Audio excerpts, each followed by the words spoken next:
Hello la SPL, j'espère que vous allez tous bien et que vos préparatifs se déroulent selon vos désirs à l'approche des fêtes. Ne faites surtout pas comme moi à tout préparer pour finir 2 jours avant seulement parce que c'est une vraie galère. J'espère que vous passerez de bonnes fêtes avec vos amis, votre famille, tout comme vous voulez. Alors, les youtubeurs n'étant pas en vacances aujourd'hui, je vais vous faire une nouvelle critique. Il s'agit du premier tome de Terre Dragon écrit par Eric Lhomme. C'est un auteur français assez connu qui a écrit donc une saga en collaboration avec Pierre Bottero. Il s'agit de A comme association, je vous en avais déjà parlé un petit peu. Alors c'est le premier livre de cet auteur que je lis en dehors de A comme association et je ne savais pas vraiment ce que ça allait donner comme rendu. Alors pour commencer, donc c'est le premier tome d'une trilogie. Alors je l'ai lu vraiment d'un coup. Et j'ai emprunté à la bibliothèque. J'ai voulu aller voir pour emprunter la suite. Et il n'y a pas la suite encore. Cette fois, elle est écrite, mais elle n'est pas à la bibliothèque. Du coup, je ne peux pas la lire tout de suite. Il va falloir que j'aille acheter les livres pour avoir la suite. Et c'est un peu frustrant. Alors, je vais vous parler un petit peu plus en détail de cette histoire. Il s'agit de deux jeunes personnes dans le royaume de Terre Dragon qui sont hors du commun. La première, c'est Shaylis, qui est une jeune fille apprentie sorcière. Voilà. Ce sont des personnes un petit peu en voie de disparition dans ce domaine, oui, dans ce royaume. Et le deuxième personnage, c'est un jeune garçon qui s'appelle Aegir. Et alors lui, il a une particularité de naissance, mais bon, je vous en parlerai pas plus pour éviter de spoiler. Et en fait, ils vont se rencontrer par un pur hasard, alors qu'ils sont tous les deux poursuivis par des ennemis, voilà. Et par la suite, donc je suppose qu'ils vont tout mettre en œuvre pour déjà se sortir de leur pétrin. Ça s'est un peu déjà déroulé dans ce tome. Et il y a une histoire importante sous-jacente, mais qui reste assez quand même floue dans ce premier tome. On pose vraiment les jalons là-dedans. Et sans vraiment parler de ce qui va se passer par la suite.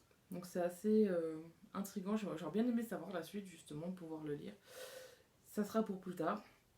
Alors, ce que j'ai pensé de ce livre, comme je disais, je l'ai lu pratiquement d'une traite, donc j'ai vraiment apprécié.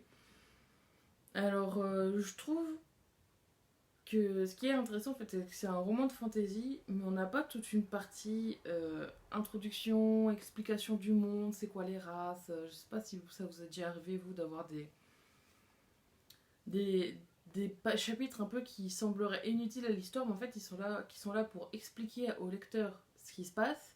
Mais en fait, dans l'histoire elle-même, ça aide pas en fait pour le rythme. Et là, en fait, ce qui se passe, c'est que on va avoir des termes, par exemple les noms des races, des peuples, des différents clans, mais on n'a pas l'explication de celui c'est ça, celui-ci c'est ça.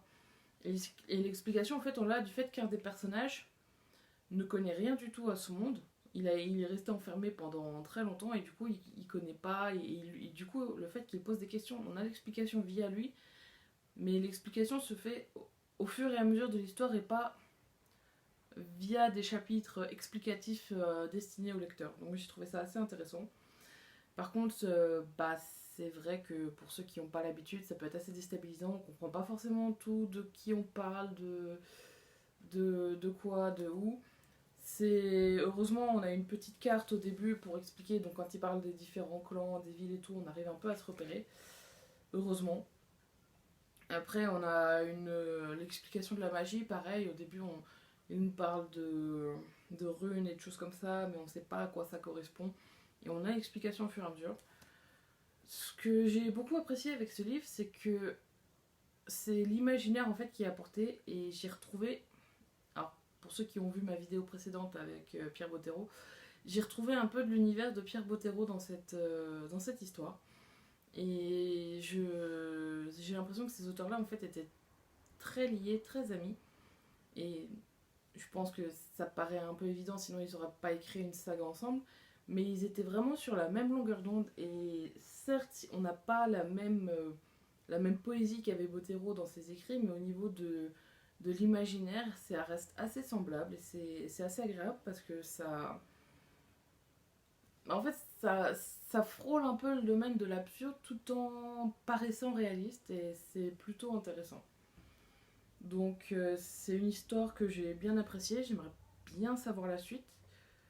Au niveau de l'écriture, ça restait assez fluide et bon, bien sûr, il n'y avait pas non plus de termes trop achalandés parce que ça reste quand même destiné à des enfants. C'est un auteur de jeunesse et de fantasy jeunesse, évidemment.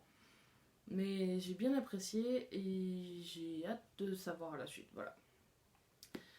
Donc j'espère que cette vidéo vous a plu, que vous aurez aussi également envie de découvrir cet auteur. Je vais essayer de me débrouiller pour trouver d'autres de ces livres pour me faire un avis un peu plus précis, notamment effectivement la suite.